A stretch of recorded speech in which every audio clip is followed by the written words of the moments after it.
Bismillahirrahmanirrahim. Assalamualaikum warahmatullahi wabarakatuh. Perkenalkan, nama saya Nifa Mahfudatun dari jurusan Pendidikan Bahasa Arab semester 3 Universitas Muhammadiyah Tangerang.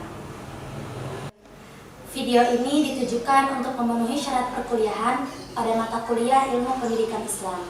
Pada video ini saya akan menjelaskan tentang pandangan Islam terhadap manusia, pengetahuan dalam Islam, serta perbedaan antara filsafat, ilmu, dan teknik pendidikan Islam. Selamat menyaksikan. Oke, pembahasan yang pertama yaitu pandangan Islam terhadap manusia.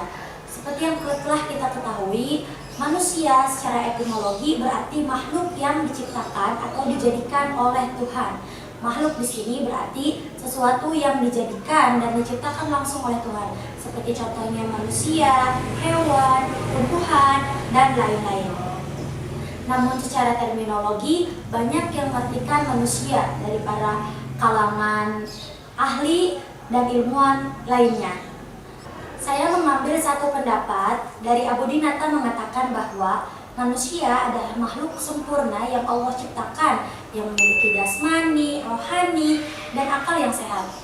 Yang mana dengan akal yang sehat ini manusia bisa membedakan antara hak dan yang batil. Hak dan yang batil ini maksudnya suatu hal yang benar atau yang salah. Manusia bisa membedakan antara yang benar dengan yang salah itu dengan menggunakan akalnya.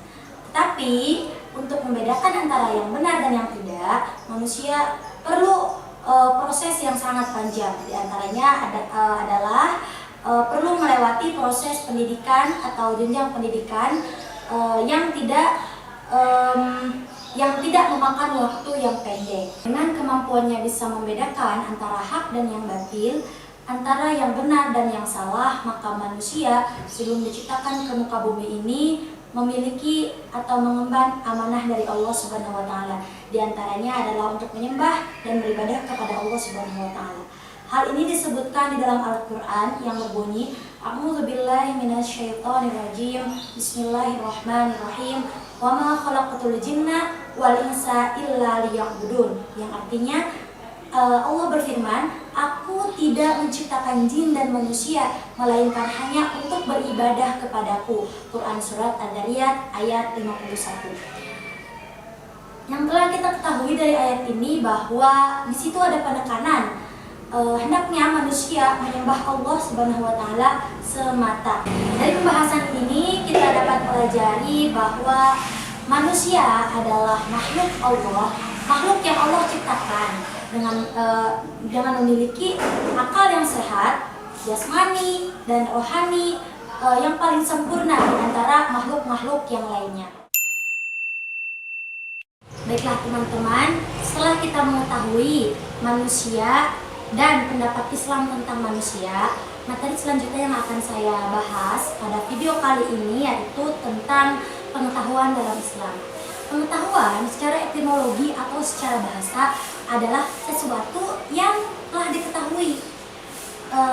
Sekarang begini, saya ilustrasikan ke dalam sebuah cerita. Jika seseorang dia sangat ingin mengetahui bagaimana bentuk jeruk, kemudian ia membeli bibit jeruk, menanamnya, memupukinya, kemudian menyiramnya dan menunggunya sampai besar. Ia hanya ingin tahu bibit jeruk yang ia tanam berbuah jerukkah atau berbuah apel atau berbuah jambu. Namun setelah ia tunggu, ternyata batang jeruk atau pohon jeruk ini berbuah jeruk. Dari situ ia mengetahui bahwasannya bibit atau tanaman atau pohon jeruk yang ditanam akan berbuah jeruk. Ilustrasi yang kedua yaitu seseorang ingin mengetahui bagaimana rasanya atau bagaimana keadaannya es dengan api. Ia mendekatinya atau bahkan merabanya. Setelah meraba dan setelah mendekati, ia mengetahui bahwasannya es dingin dan api ini panas. Dari situ ia mengetahui dan dia punya pengetahuan bahwasannya es lebih dingin daripada api dan api lebih dingin daripada es. Dari sini ia mempunyai pengetahuan bahwasannya jeruk yang ditanam akan berbuah jeruk dan es lebih dingin daripada api. Inilah pengetahuan yang disebut dengan pengetahuan indrawi. Jadi konteks pengetahuan atau pengertian pengetahuan itu dibagi menjadi dua. Yang pertama pengetahuan indrawi yang tadi telah saya jelaskan, dan yang kedua adalah pengetahuan sains. Pengetahuan yang kedua, pengetahuan sains itu adalah pengetahuan yang kerap kali kita sebut sebagai pengetahuan empiris, pengetahuan ilmu yang empiris. Contohnya seperti ini. Jeruk akan berbuah seperti jeruk, dan es lebih dingin daripada api. Tentu ada sebabnya dari itu. Dari situ dia berpikir secara logis. Maaf ya, pengetahuan sains tadi berarti yaitu logis empiris, jadi masuk ke dalam logika. Sedangkan pengetahuan dalam Islam, konteks atau pendapat pengetahuan dalam Islam, pada dasarnya pengetahuan itu berasal dari Allah. Pengetahuan yang berasal dari Allah itu ada dua. Yang pertama pengetahuan yang memang diwahyukan kepada manusia, dan pengetahuan yang dicari yang dicari dengan penelitian. Bedanya, pengetahuan yang diwahyukan oleh Allah sudah pasti benar dan tidak ada debatnya. Tapi pengetahuan yang kita cari dengan meneliti ataupun dengan belajar itu bersifat relatif, bisa jadi benar atau bisa jadi pula salah. Sedikit tambahan mengenai pengetahuan logis empiris. Pengetahuan logis empiris ini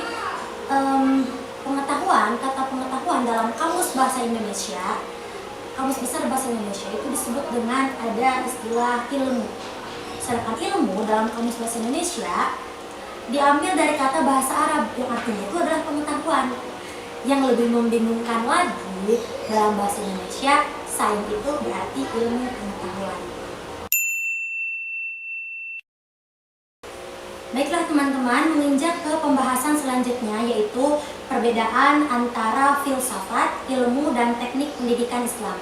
Yang pertama yang akan saya bahas di sini yaitu ilmu pendidikan Islam.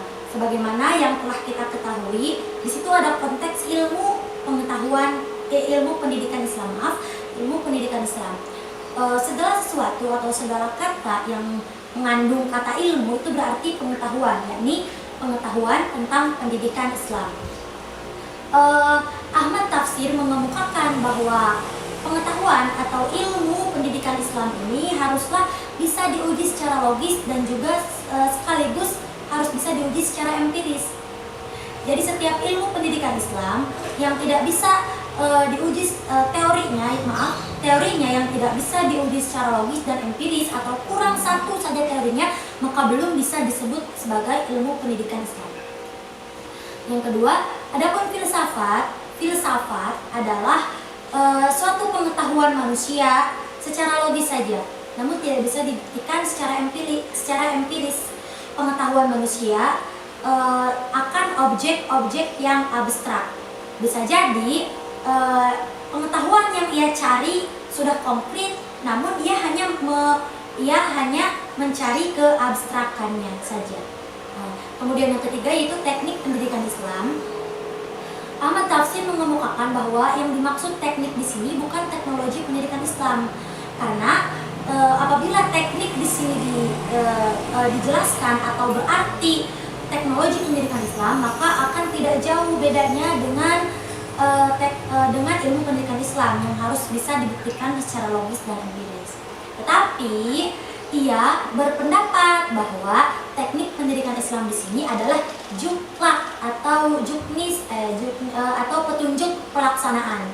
Jadi kesimpulannya bahwasanya teknik pendidikan Islam itu berarti petunjuk pelaksanaan teori-teori pendidikan Islam.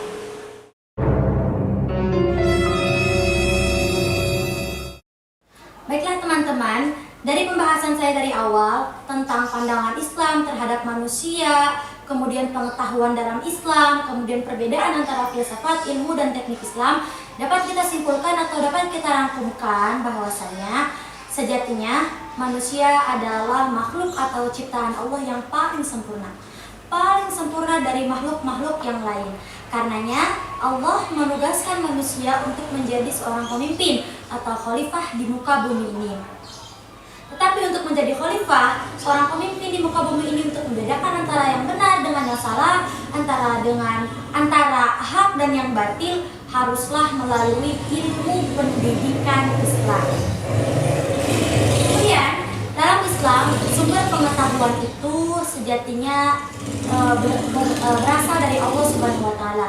Tetapi pengetahuan di sini terbagi menjadi dua, yaitu pengetahuan yang langsung Allah wahyukan, yang kebenarannya itu sudah konkret dan yang kebenarannya itu sudah pasti benar, dan pengetahuan yang melalui pemikiran atau pencarian secara lanjut yang belum tentu kebenarannya atau kebenarannya itu bisa dikatakan relatif. Kemudian yang ketiga, perbedaan antara ilmu filsafat dan teknik pendidikan Islam. Ilmu pendidikan Islam adalah ilmu yang membahas tentang pendidikan Islam yang diperoleh melalui pemikiran secara logis dan harus bisa dibuktikan secara ilmiah atau secara empiris. Sedangkan filsafat Islam adalah suatu pengetahuan manusia melalui pemikiran logis saja dan tidak bisa dibuktikan secara ilmiah atau empiris. Adapun teknik pendidikan Islam yaitu proses atau prosedur untuk memperoleh ilmu pendidikan Islam tadi, baik secara ilmu ataupun filsafat. Baiklah teman-teman, mungkin hanya ini yang dapat saya sampaikan dan hanya ini yang bisa saya bahas pada video kali ini. Kurang lebihnya saya mohon maaf. Semoga kita senantiasa bisa menjadi manusia sesuai dengan apa yang Allah tugaskan. Terima kasih. Sekian. Wassalamualaikum warahmatullahi wabarakatuh.